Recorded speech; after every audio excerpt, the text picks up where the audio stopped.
මට අද උදේ පාන්දරම දාඩිය දාලා යන නොටිෆිකේෂන් එකක් ආවා. ඒ තමයි you are restricted monetization warning CY කියලා. දැන් මේ page එකේ monetization අයින් වෙලා නේද කියලා දඩබඩ ගාලා මම මේක ක්ලික් කරා. ඊට පස්සේ මෙන්න මේ වගේ එකක් ආවා. you are restricted monetization warning CY post කියලා. දැන් ගොඩක් අයට වුණත් හිතෙන්න පුළුවන් එකපාරටම මේ අම්මරසිරි monetization අයින් වෙලා නේද මෙහෙම කියලා බය වෙන්න හිතෙනවා. ඊට පස්සේ මේ දීලා තියෙන appeal link එක submit කරන්න කියලා comment එකකුත් තියෙනවා. දැන් ගොඩක් අයට මේක දැක්කම එකපාරට කලබලයට ගිහිල්ලා මේ link එකට ගිහිල්ලා appeal එකක් submit කරන්න try කරන්න ඉඩ තියෙනවා. එහෙම කරන්න එපා.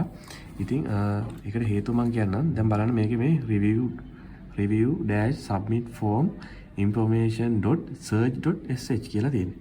දැන් මේක ඇත්තටම Facebook එකකින් ආවනම් මේ වගේ link එකක් මෙයාලා Facebook එකකින් දෙන්නේ නැහැ අපිට කීයටවත්. ඒකත් එක්ක දැන් මෙතන මේ නිකන් page එකක් වගේ එකක් තමයි පේන්නේ. අපි පොඩ්ඩක් මේක ක්ලික් කරලා බලමු. මෙන්න මේ වගේ page එකක් තමයි අපිට පෙන්වන්නේ. මේක තමයි page එකේ නම. you are restricted monetization warning CY කියලා page එකකින් තමයි අපිට අර page එකට recommendation එකක් තමයි තියෙන්නේ. මේක අපි about එක බලුවොත් එහෙම මෙයාගේ followers like කෙනෙක් ඉන්නවා. ඊට පස්සේ මෙයා category එක health and beauty කියලා දාලා දෙනවා. followers ලා බලුවොත් එහෙම නෑ. following තියෙනවා. මෙයා follow කරලා තියෙනවා මෙන්න මේ set එක. මම මේක මගේ වෙන තියෙන ලැප් එකකින් කියන්නේ කිසිම Facebook එකක් අර log කරන format කරන්න දෙන්න ලැප් එකකින් මම මේක open කරලා බලුවා.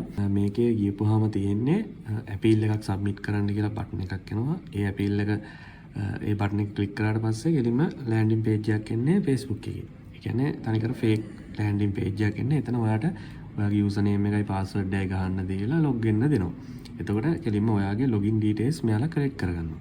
එතනදී ඒ කියන්නේ මේකේ landing page එකට එද්දි ඉක්ම පෙන්නනවා ඔයාගේ Facebook page එක delete වෙන්න යන්නේ appeal එකක් දාන්න කියලා තමයි එන්නේ. එතකොට සමහරවිට දැන් මේකටත් බය හිතලා ටක් ගාලා අරක appeal එක select කරන්න තියෙන chance එක වැඩිනේ. එහෙම select කරලා ඔයාගේ username password දීපු ගමන් කෙලින්ම ඔයාගේ login details ටික වෙන කෙනෙක්ට දීලා තියෙන්නේ සම්පූර්ණයෙන්ම. ඒක හින්දා කොයි වෙලාවකවත් හදිසියේ මේ වගේ notification එකක් ආවොත් ඔයාලා කලබල වෙලා එයාලා දීලා තියෙන link වලට ගිහිල්ලා ඔයාලගේ login details enter කරන්න යන්න එපා. ඒකෙන් ඔයාගේ Facebook account එක ඔයාලට සදාකාලිකවම නැති වෙන්න තියෙන chance එක තියෙනවා. මේ වගේ scam වලට ඔයාලා අහු වෙන්න එපා කියන එක තමයි මට මේ වීඩියෝ එකෙන් කියන්න ඕනේ.